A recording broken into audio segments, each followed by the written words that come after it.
আসসালামু আলাইকুম বন্ধুরা, কেমন আছেন সবাই? আশা করছি সকলেই ভালো আছেন আর সুস্থও আছেন।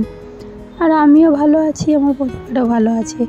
সুখতার লাইফস্টাইলে আরও একটি নতুন ব্লগে সকলকে জানাই ওয়েলকাম। আজ শনিবার মানেই তো বুঝতে পারছেন যে কালকে ছুটি থাকবে। আজকে বেশ দিনটা আনন্দের বলে সকাল থেকে মনে হচ্ছে। ছেলেকে স্কুলের জন্য রেডি করিয়ে ছেলের খাবার প্যাক করে দিচ্ছি এখন। আর ছেলেও মনটা বেশ খুশি লাগছে ছেলের দেখতে পাচ্ছি, কারণ কালকে ছুটি থাকবে যেহেতু। আজকে ওই জন্য আজকে লাস্ট দিন স্কুলের, ওই জন্য আরও বেশি খুশিতে আছে। আর এদিকে আমি ছেলেকে একাই আজ পাঠিয়ে দিলাম, আমি আর গেলাম না। এই যে ওদের বাসে চলে যাচ্ছে, বাসে চলে গেল। আর এদিকে আমি ওপরেই দাঁড়িয়ে দেখছিলাম, ওপর থেকে এই যে বাড়িতে চলে এলাম।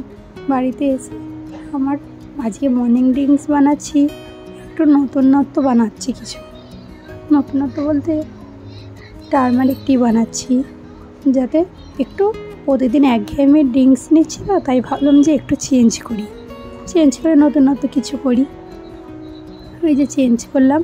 তো প্রথমেই দারচিনি স্টিক দিয়ে নিয়েছি, দিয়ে 1.5 কাপের মতো জল দিয়েছি, ভালো করে ফুটতে দিয়েছি। ওর মধ্যে বেশ 2 মিনিটের মতো ফুটে যাওয়ার পর দিয়ে দিলাম একটু আদা গ্রেট করে দিয়ে দিলাম। আদা গ্রেট করে দিয়ে তার মধ্যে আর একটু দিয়ে দিলাম গোলমরিচের গুঁড়ো দিয়ে ভালো করে ফুটিয়ে নিয়েছি। নিয়ে মর্নিং ড্রিঙ্কস নিয়ে নিয়েছি।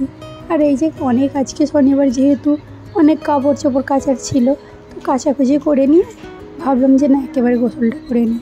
গোসল করে এখন প্রায় 10টা বাজে, রেডি হয়ে গেলাম।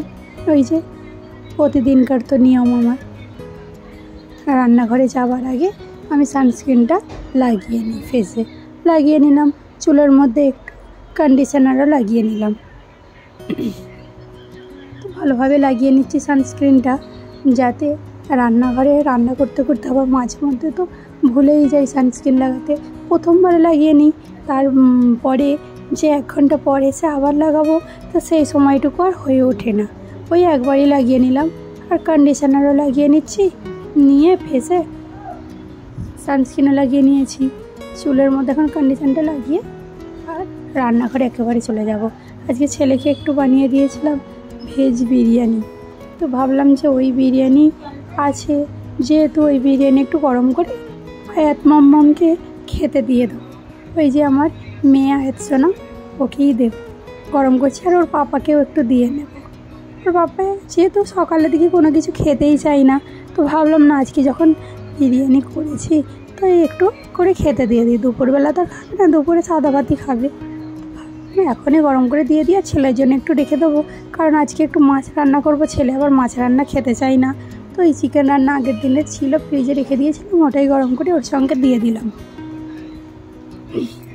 আর এই যে দেখুন মেয়েকে খেতে দিয়েছি, ও চামচে করে একা হাতে খেয়ে নিতে পারবে, কিন্তু এই যে চিকেনের মাংসটা ওটা তো চামচে করে খেতে পারবে না, তাই ভাবছি যে হাত দিয়ে একটু ছাড়িয়ে দিই। আর বলছি যে আমি খাইয়ে দিলে তাড়াতাড়ি হয়ে যাবে। বলছে না মাম্মি, আমায় খাইয়ে দিতে হবে না। তো তাই ভাবলাম যে ও একাই খাক, তবে একাই খাক। আর এই যে এখন মাংসগুলো একটু ছাড়িয়ে দিচ্ছে, যাতে চামচে করে নিয়ে খেতে পারে। আবার ওই যে ও হাত দিতে চাইছে, হাত দিয়ে শুধু মাংসগুলো তুলে নিতে চাইছে, নিতে দিতে চাইছে না। বলছি খাইয়ে দিই, না আমায় খাওয়াতে হবে না। আর এখন দেখুন এই যে বলছে আমি কার্টুন দেখবো বলে এই যে শর্ট ভিডিও দেখছে, তো ওকে দিয়ে দিলাম ওর মতো করে খাক। যদি পুরোটা খেয়ে নেয় তো ভালো, না খেলে ওই অল্প কিছুটা খেলে আবার পরে হয়তো অন্য কিছু খেতে চাইবে। এদিকে রান্না বসিয়ে দিয়েছি, মাছ ভেজে ছিল, তাই ভাবলাম যে মাছ দিয়ে আর কাঁচকলা নিয়ে এসেছে, কলা দিয়ে আলু দিয়ে মাছ দিয়ে ঝোল করব পাতলা করে। যেহেতু গরম পড়ে গেছে, তো গরমে একটু হালকা পাতলা ঝোল খাই বেশ ভালো। আর বেশিরভাগ সময় তো চিকেন হতেই থাকে, রিচ খাবার তো বেশিরভাগ দিনই খাওয়া হচ্ছে, তো মাঝে মধ্যে যদি একটু হালকা খাবার হয় পাতলা, তো বেশ ভালোও লাগে। এইরকম পাতলা মাছের ঝোল খেলে তেল মশলা থেকে পেটটা একটু দূরেই থাকবে আর কি, তো ভালোই হলো। হালকা মশলায় রান্না করছি যেহেতু, আমিও আজকে খেয়ে নেবো, যেহেতু রান্নাটা সরষের তেলেই করছি পুরোটাই, অন্য কিছু তেল আর ইউজ করলাম না। যেহেতু আমি যে এই জিনিসটা খাই রান্না আর কি, ওইটা সরষের তেলেই রান্না করার চেষ্টা করি। আর মাঝে মাঝে মধ্যে গ্রাউন্ডনাট অয়েল যদি থাকে ওই তেলেও রান্না করি। আর এই যে এখন পেঁয়াজ অনেকটা কুচি করে দিয়ে নিয়েছি, ওর মধ্যে একটু রসুনও থেতো করে দিয়ে নিয়েছিলাম। তো পেঁয়াজটা একটু ব্রাউন কালার হয়ে আসতে ওর মধ্যে কলাটা দিয়ে আগে তেলের মধ্যে একটু নাড়াচাড়া করে নিচ্ছি। আর দুটো টমেটোও দিয়ে দিলাম, কারণ টমেটোটা একটু তো গলতে সময় লাগে, তো নরম মতো নয় অতটাও টমেটো, তাই ভাবলাম যে টমেটো আগে ওর মধ্যে দিয়ে নিলে তাহলে একটু সফট হয়ে যাবে। আর এর মধ্যে এখন লবণও দিয়ে নিয়েছি পরিমাণ মতো, দিয়ে ভালো করে কষিয়ে নিচ্ছি। এবার একে একে সব মশলাও দিয়ে নিচ্ছি। তারপর আলুটা একটু শেষে অ্যাড করবো আর কি। ভালো করে এইভাবে আপনারাও চাইলে এইভাবে কলা আলু মাছ দিয়ে পাতলা ঝোল করে খেয়ে দেখতে পারেন। রান্নাটাও বেশ দারুণ হয়েছিল। প্রথমত আমার ইচ্ছে ছিল না কলা দিয়ে মাছ রান্না করার, কিন্তু রান্না করার পর দেখলাম খুব খেতে সুন্দর হয়েছে, খেতেও ভালো লাগলো। আরও একটু ভাত খেতে ইচ্ছা করছিল, কিন্তু ওই যে আমার জন্য পরিমাপ পুরো মেপেই আমি রান্না করি, তো আর বেশি খেতে ইচ্ছা করলেও খেতে পারবো না।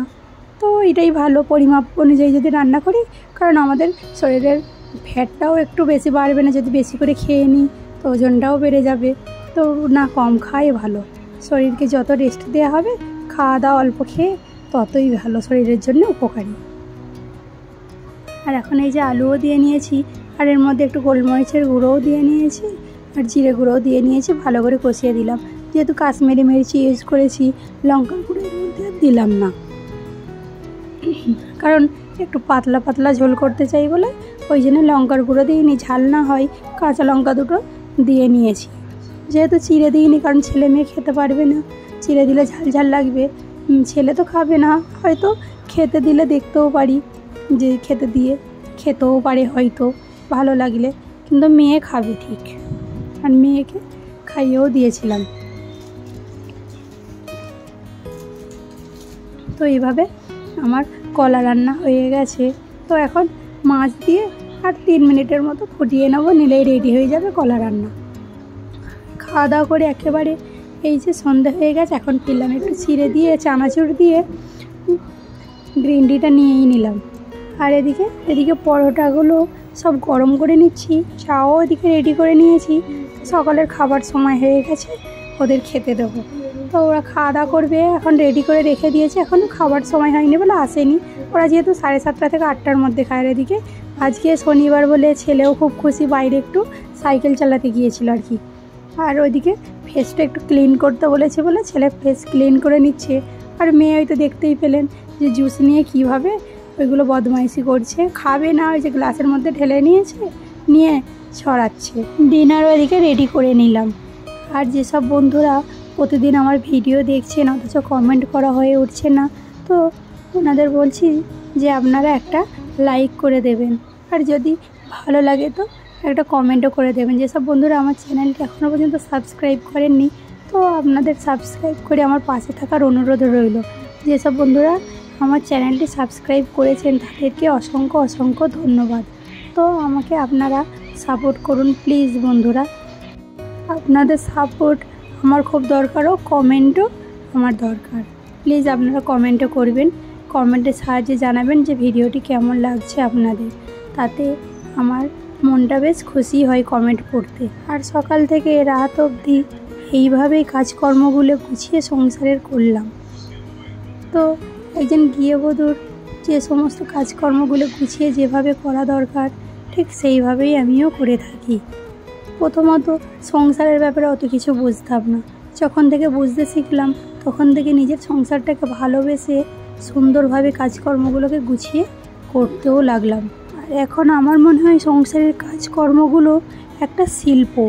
নিখুঁতভাবে পরিষ্কার পরিচ্ছন্নভাবে যদি করি, যেরকম একটা শিল্প বলতে যেভাবে একটা ছবি বা কোনো কিছুই যদি আপনি নিখুঁতভাবে যদি সেটা আঁকতে থাকেন, তো আপনি ঠিক সেই দিন শেষে সেই অঙ্কনের বা চিত্রের এই গুণাবলীর আপনি ঠিক প্রশংসা পাবেন।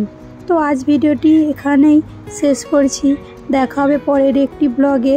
আল্লাহ হাফেজ। আপনারা সকলে ভালো থাকবেন, সুস্থ থাকবেন।